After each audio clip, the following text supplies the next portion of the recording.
ha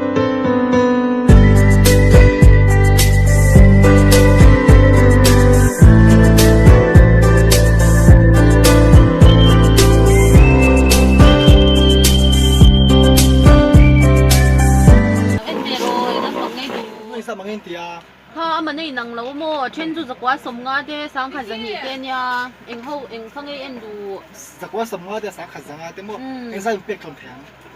sáng khai giang nhẹ về cho nó biệt thèm em giặc bao bên đi cho cái lấy đâu đúng không em có sao đâu vậy à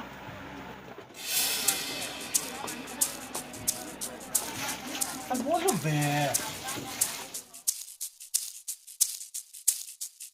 thì tí nắng rồi giang nghe gì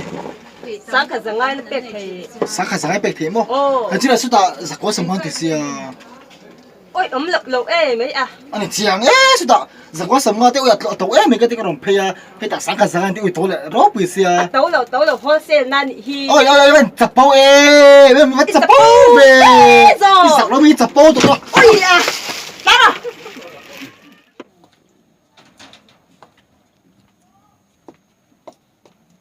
ngay đùa lâu em rồi lâu em quay rồi em không ngay đùa hình giang nghe giang cho này lấy gì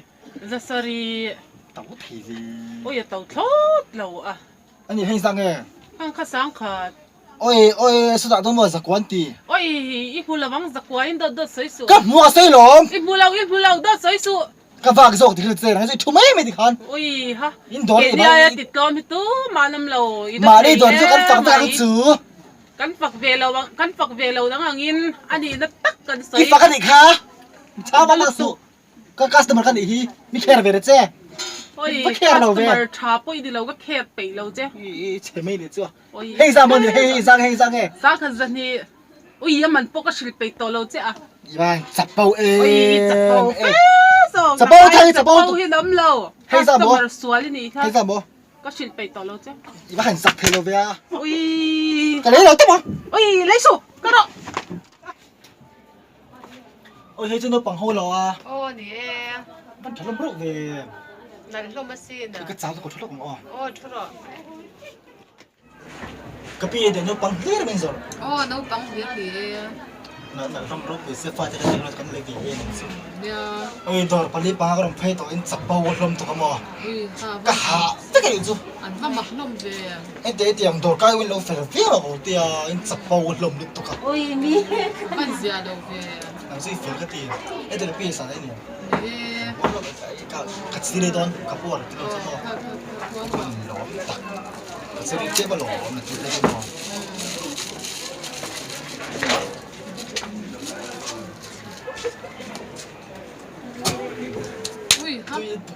ui thầm hơi từ bà lắng á thì bà tụt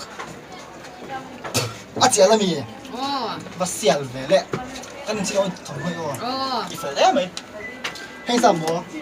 Zaria ui nó có bố cho bà thì tàu em tấu này đếm tàu em khờ tấu lâu bây giờ bao đi à tấu lâu hay nhìn sang nghe Zaria thấu ôi tiếng gì đấy chỗ này năm lâu sáng ha bố đủ là bóng Zaria con cắn là phần này đếm cái đấy là bóng chập bao em ấy à ui rạp thang tụ thấy xẻo vắt vắt cái lỗ mi phải có thêm mi vùng để khai lên tàu cái tụ con rồi tên vùng mà ăn giặc thì đâu hồi bên chắc là bà khang em so lâu so đi so niệm đâu có y bắt giặc lâu về à cái gì đã han ôi giật thị lâu y chập bao thấu thấu ôi đánh chỉ có một tàu này đấy cái con cái tụ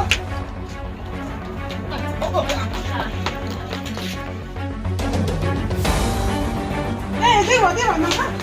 giặc bố mà đi rồi cắt lỗ cắt lỗ sập lỗ gì cắt lỗ mình thấy nhớ